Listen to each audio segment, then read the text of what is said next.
Welcome back to my channel. ఈ వీడియోలో మనం కాంప్లెక్స్ నెంబర్స్ చాప్టర్ని ఎక్స్ప్లెయిన్ చేసుకుందాం. కాంప్లెక్స్ నెంబర్స్ చాప్టర్ ఇంటర్మీడియట్లో ఫస్ట్ అండ్ సెకండ్ ఇయర్ రెండిట్లోనూ ఉంటుంది. ఫస్ట్ ఇయర్లో మేజర్గా ఫోర్త్ చాప్టర్ అండి. ఇది ఏపీ ఇంటర్మీడియట్కి సంబంధించి సిలబస్ ఇది కంప్లీట్గా.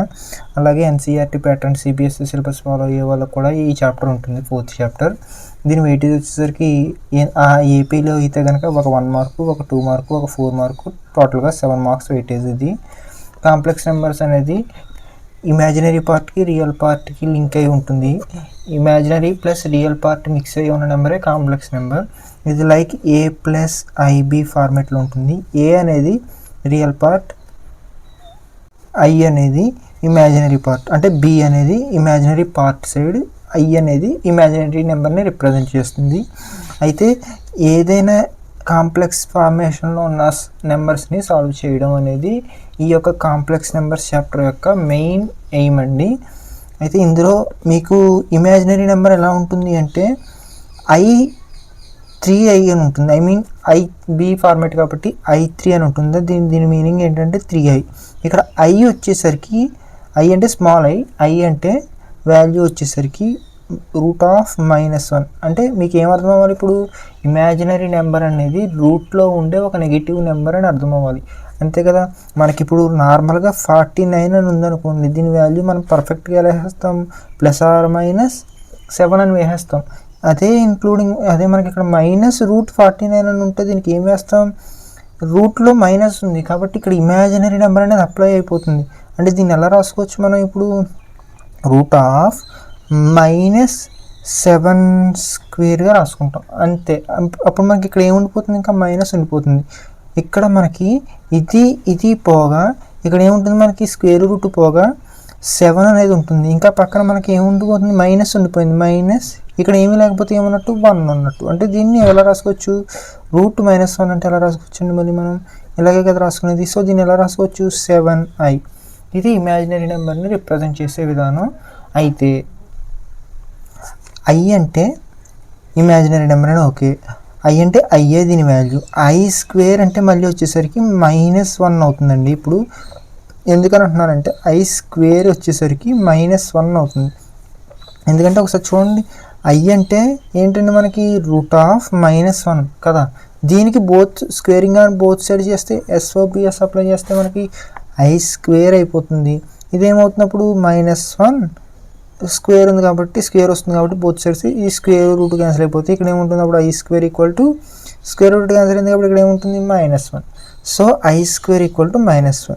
I అంటే √-1, I² అంటే -1. నెక్స్ట్ I³ అంటే I³ ఎలా రాసుకోవచ్చు, I² × Iగా రాసుకోవచ్చు కదా. I² అంటే మనకి -1 ఓకే. I అంటే వాల్యూ అయ్యే కదా, I అంటే దీని నుంచి ఏమవుతుంది, I³ అంటే -i. ఇది ఏ వాల్యూ, I³ వాల్యూ. ఇలా దీన్ని పెంచుకుంటూ వెళ్తూ ఉంటాం. అప్పుడు I పవర్స్ వాల్యూస్ టర్మ్స్ మారుతుంటాయి.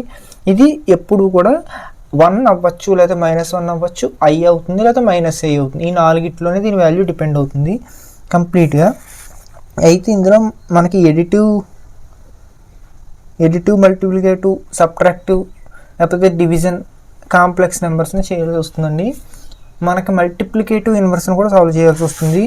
కంప్లీట్గా కాంప్లెక్స్ నెంబర్స్ని రిప్రజెంట్ చేసే ఫామ్ A+AB అయితే దీన్ని డినోట్ చేసే ఫామ్ Z = A+IB. AZ ఇక్కడ స్మాల్ z, ఎందుకని, క్యాపిటల్ Z అంటే ఇంటీజర్స్ కదా, స్మాల్ z అంటే ఇది, ఇలా రిప్రజెంట్ చేస్తాం. అయితే Z అంటే ఓకే, నార్మల్గా A+IB.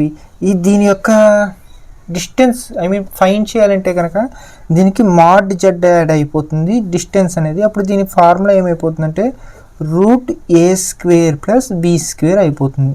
అది mod z టర్మ్. ఇక్కడ A అనేది మళ్ళీ కాంప్లెక్స్ నెంబర్స్లో ఆర్గాన్ ప్లేన్స్ వస్తాయి. ఆర్గాన్ ప్లేన్స్ వచ్చినప్పుడు A అనేది x యాక్సిస్ని, B అనేది y యాక్సిస్ని రిప్రజెంట్ చేస్తుంది. అర్థమవుతుంది కదండి. ఇది మనకి కాంప్లెక్స్ నెంబర్స్కి సంబంధించిన brief introduction. Next multiplicative inverse అని అడుగుతాడు.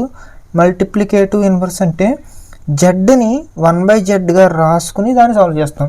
1/zగా రాసినప్పుడు మనకి కాంప్లెక్స్ నెంబర్ అనేది ఓన్లీ న్యూమరేటర్లో మాత్రమే a+ib ఫార్మేషన్లో ఉండాలి, డినామినేటర్లో a+ib ఫార్మేషన్లో ఉండకూడదు. ఇక్కడ ఇలా రాసినప్పుడు 1/a+ib ఫార్మేషన్లోకి వచ్చేస్తుంది. అప్పుడు దీనికి ఆపోజిట్ సైన్గా తీసుకుని a-ibని పైన కింద కూడా మల్టిప్లై చేసి ఈ ఇమాజినరీ నెంబర్ని డినామినేటర్లో లేకుండా సాల్వ్ చేసి మనం a+ib మాత్రమే న్యూమరేటర్లో a+ib ఆర్ a-ab అనే ఫార్మేషన్లో మాత్రమే రప్పించుకుని సాల్వ్ చేస్తాం. ఇది ఓన్లీ మీకు ఇంట్రడక్షన్ మాత్రమే. నెక్స్ట్ వీడియోలో నేను కాంప్లెక్స్ నెంబర్స్కి సంబంధించిన చాప్టర్ ఎక్సర్సైజ్లో ఉన్న సమ్స్ అవి ఎక్స్ప్లెయిన్ చేస్తాను, ఎగ్జాంపుల్ సమ్స్ కూడా ఎక్స్ప్లెయిన్ చేస్తాను. ఈజీగా ఉంటుందండి చాప్టరు.